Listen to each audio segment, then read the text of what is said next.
ملابس اللي معاه زوجة ممنوع مشغول.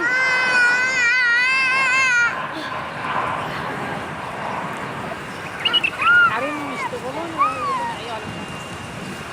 كذا تروح بيت تفتح شفتها في ملابسك.